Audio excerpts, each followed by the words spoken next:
बिस्मिल्लाहिर्रहमानिर्रहीम। Standard capital securities का YouTube channel scstrade.com।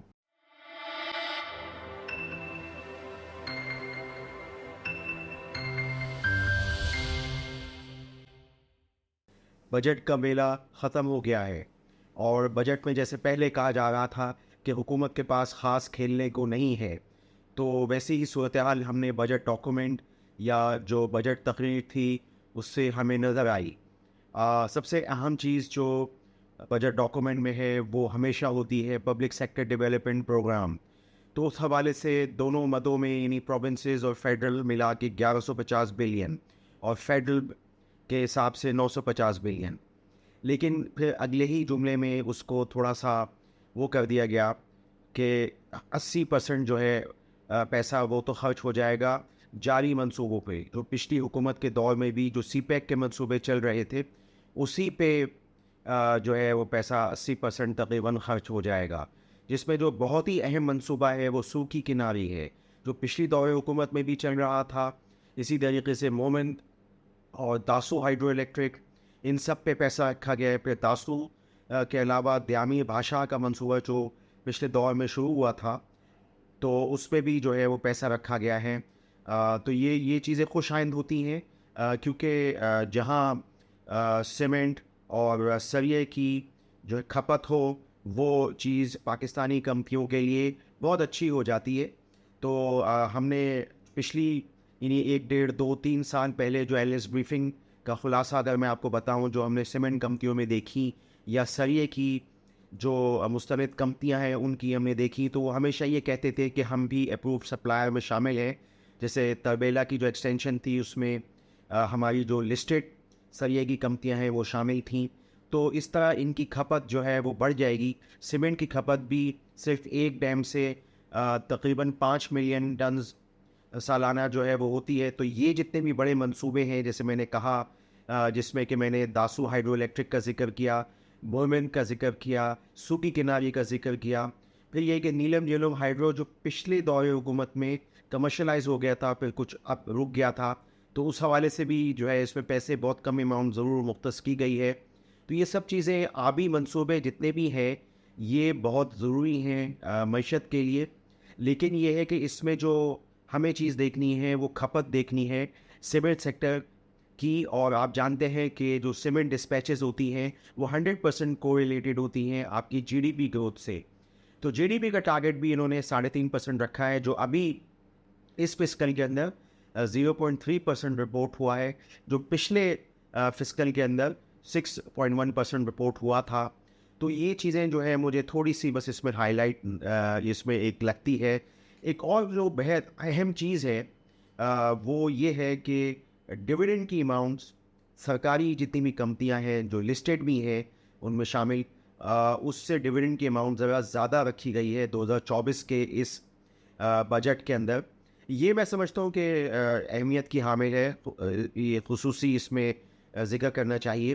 गो के मैंने बहुत सारे बजट कवर किए हैं, उसमें बजट में डिविडेंड की अमाउंट्स सरकारी कंपनियों से जैसे ओजीडीसी, पीपीएल, पाकिस्तान री इंश्योरेंस, स्टेट लाइफ या जितनी भी बहुत सारी कंपनियां हैं उनसे डिविडेंड वगैरह यानी अमाउंट्स एनआईडी, बहुत सारी कंपनीज़ हैं लिस्टेड और जो अनलिस्टेड भी हैं, पब्लिक कंपनीज़ हैं अनकोटेड, तो उससे डिविडेंड जो है वो एक्सपेक्ट किए जाते हैं। लेकिन ये है कि उस अमाउंट से कम डिविडेंड जो है वो हमने ऑयल कंपनीज़ में तो हमने यही देखा कि इतने ज़्यादा डिविडेंड्स जो हैं वो पहले नहीं आए। अब इस दफ़ा ऐसा लगता है कि ओजीडीसी वगैरह क्योंकि 30 जून की क्लोजिंग भी करीब आ रही है, तो हो सकता है कि कोई बड़ा डिविडेंड जो है वो हो। पीपीएल के पास वो कि लिक्विडिटी नहीं है, हम जानते हैं काफ़ी सालों से ये मामला है। लेकिन हो सकता है कि वहाँ पे भी कोई चीज़ ऐसी सूरत हाल पैदा हो। इस बजट में मैं समझता हूँ कि मायूस कुन था स्टॉक मार्केट के हवाले से कोई चीज़ कैपिटल गेन के हवाले से नहीं हुई। फिर रिज़र्व पे जो टैक्सेस की बात आ रही थी वो भी चीज़ नहीं आई। हमने बहुत हड़ाउड़ी देखी, ऑथराइज कैपिटल बढ़ाए जा रहे हैं, सब कुछ हो रहा है, लेकिन वो चीज़ नहीं हुई। अलबत्ता बोनस पे टैक्स जो है वो लग गया, तो जिन कंपनीज ने जल्दी में बोनसेस दे दिए तो वो हो सकता है कि टैक्स एम्बिट में आ गई, जैसे कि ये सेंचुरी ग्रुप की कंपनीज थी, कोलगेट था, सेंचुरी पेपर्स था, इसके अलावा गैट्रॉन ने सबसे पहले दे दिया था। तो वो कंपनीज जो है उनके एक्स भी हो गए, तो वो मैं समझता हूँ कि वो टैक्स के उसमें आ जाए। आज हमने देखा कि मेपल लीफ ने अपनी मीटिंग ही पोस्टपोन कर दी, जो हो सकता है कि बज़ाहिर कोई बड़ा डिविडेंड के हवाले से थी। तो अभी हम लोग एक्सपेक्ट कर रहे हैं कि मीटिंग्स जो हैं वो डीजी खान और इसमें भी सब कुछ इसी तरह की सूरत हाल हो जाए। तो बहरहाल बोनस पे जो 10% टैक्स लगा है, वो जो कंपनी होगी वो जो भी शेयर होल्डर्स लिस्ट पे होंगे उसका कंपनी डिडक्ट करके वो फिर जो है वो क्रेडिट करेगी और फिर 15 दिन में उनको वो अमाउंट जमा करानी होगी। नॉन फाइलर के लिए ये 20% है। तो मैं समझता हूँ कि इससे वो कि मैं इस बात से थोड़ा सा इत्तेफाक करता हूँ। जो फाइनेंस मिनिस्टर ने ये जब बात वो तकरीर कर रहे थे कौमी असम्बली के अंदर कि उन्होंने कहा कि पेपर डिविडेंड्स, तो उसमें कोई शक नहीं कि ये पेपर डिविडेंड्स हैं और कंपनी जो है उनको हकीकी डिविडेंड्स जो है वो देने चाहिए। लेकिन इस बात को किल कर रही है, बजट ये किल कर रहा है इस बात को। उन्होंने सुपर टैक्स का जो तकरीबन यानी कॉर्पोरेट टैक्स को तो नहीं हिलाया जुलाया, लेकिन सुपर टैक्स का जो 15 करोड़ से ही कर दिया, तो बहुत सारी कंपनीज जो है, जो छोटी कंपनीज है, वो अब मैं समझता हूँ कि वो डिस्करेज हो जाएंगी और उन पे बहुत ज़्यादा टैक्स का इजरा हो गया जो प्रोग्रेसिव रिजीम जो लेकर आए हैं। और उसके अलावा फिर तकरीबन 6% से लेकर 10%, तो ये बहुत बड़ा जो है एक टैक्स का तमाम कंपनीज पे ये लागू हो जाएगा। जो पहले सीधा बड़ी कंपनीज पे था या बैंकों पे था, वो तमाम कंपनीज पे ही तकरीबन जो कि छोटी कंपनीज भी थी, जिनके के 15 करोड़ से लेके प्रॉफिट्स 40 करोड़ वगैरह, वो भी अब सुपर टैक्स के उसमें आ गई हैं। तो ये मैं समझता हूँ कि इससे थोड़ा सा ये एक मनफी पहलू है। और इसमें ज़ाहिर बात है जब नफ़े कम होते हैं तो फिर डिविडेंड भी कम होते हैं, और तो ये एक डिस्करेजमेंट है। बोनस पे जो टैक्स लगा है वो तो मैं समझता हूँ सही है, लेकिन जो ये सुपर टैक्स में जो छोटी कंपनीज पे भी तकरीबन लग गए हैं, एक अगर वैसे बात की जाए तो ये मैं समझता हूँ कि थोड़ी सी एक डिस्करेजमेंट है स्टॉक मार्केट के हवाले से। इसके अलावा आईटी कंपनीज को बहुत ज़्यादा छूट मैं समझता हूँ, मतलब बातें तो बहुत की गई हैं लेकिन सारी वो पुरानी ही बातें हैं। दरअसल एक्सपोर्टर्स जितने भी हैं सॉफ्टवेयर के, और उसमें जो लिस्टेड कंपनीज है, सिस्टम लिमिटेड हो और नेटसोल हो, तो उनको एक यानी आप समझ सकते हैं कि छूट यानी उन पे ज़्यादा टैक्स का इजरा नहीं हुआ। पिछला जो रजीम है वो कंटिन्यूएशन में है, और ये कि एसएमई का दर्जा देना, ये कुछ चीज़ें ठीक हैं, बिल्कुल नॉर्मल चीज़ें हैं, कोई बहुत बड़ी चीज़ें इसमें नहीं हुई हैं। इसमें एक आध चीज़ में एवीएन को भी फ़ायदा हो रहा है, जो कंसल्टेंसी सर्विसेज प्रोवाइड करता है, जो इक्विपमेंट्स मंगवा के करता है, और इनकी सर्विसेज जो है वो सऊदी अरब, नाइजीरिया वगैरह में हैं। तो हो सकता है कि हमने देखा कि शायद उसमें उनको भी फ़ायदा हो जाए। कुछ बेनिफिट जो है वो रॉ मटेरियल के हवाले से तारीक ग्लास के लिए भी है कि रेगुलेटरी ड्यूटी जो है वो उस हवाले से मैं समझता हूँ कि तारीक ग्लास में एक मस्बत एक चीज़ है जो अच्छी कंपनी है। ओवरऑल देखा जाए तो स्टॉक मार्केट के लिए बहुत अच्छा बजट नहीं है, और पैसे हुकूमत खर्च कर नहीं सकती थी।